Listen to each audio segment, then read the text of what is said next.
Okay, so when we want to find zeros, we're going to assume r is 0.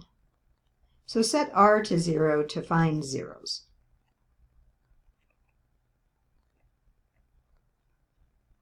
Just like we set functions equal to 0 to find the zeros of a function. To find the maximum, you have to think about the trigonometric function and where you would get a maximum output of 1. So when does sine or cosine, so sine or cosine equal 1? And that's going to give us our maximums. And it says if necessary, the polar intercepts. Polar intercepts are going to be when theta equals 0.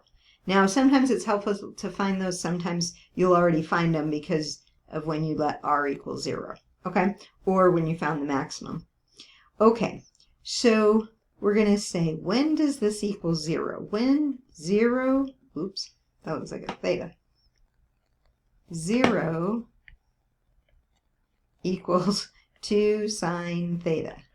Well, that's going to happen in a couple places, right? When sine is, or when theta is 0. So you can think about, let's make a little table of values here. If I have a theta and an r, so if I put in 0 for sine, I'm going to get 0 for the radius, right? Because the sine of 0 is 0.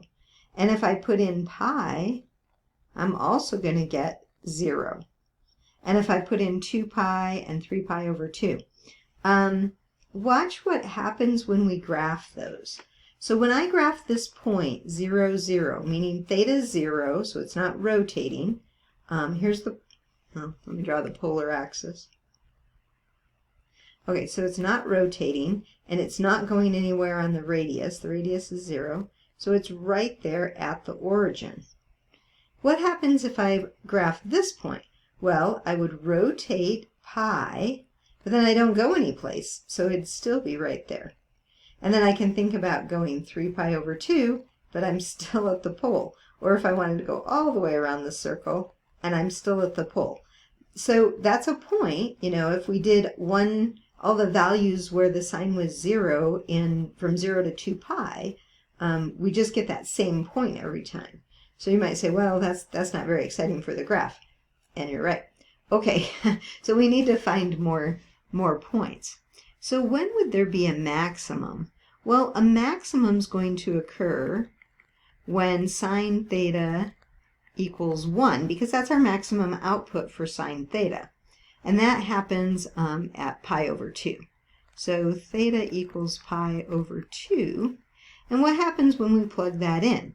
Well, I would have r equals, so I'm plugging into the original here, r equals 2 sine pi over 2.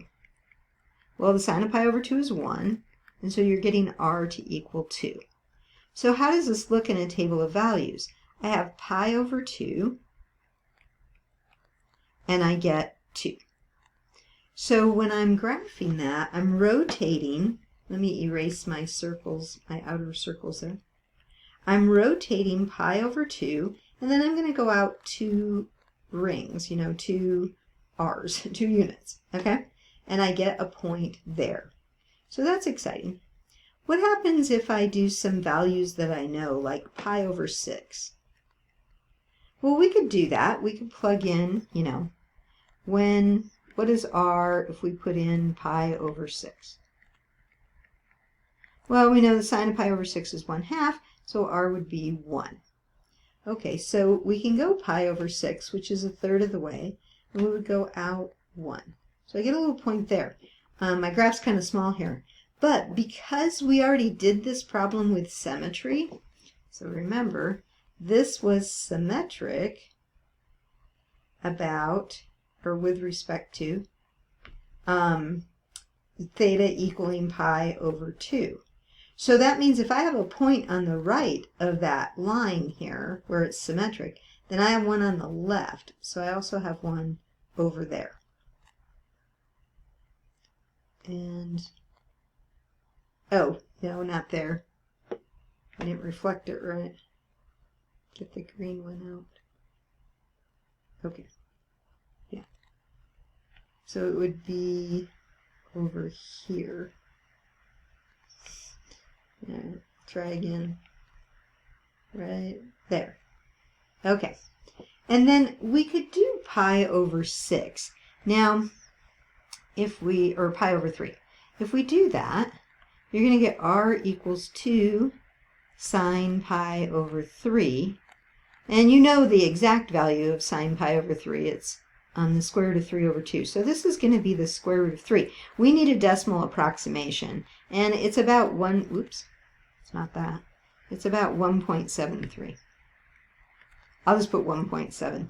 So my graph paper is really little here.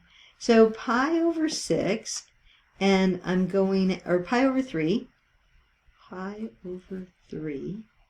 and I'm going 1.7. So it's going to be about there, I would say.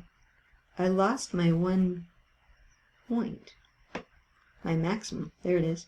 Okay, now reflect it about about theta equaling pi over 2, and you're going to get the matching point then right there.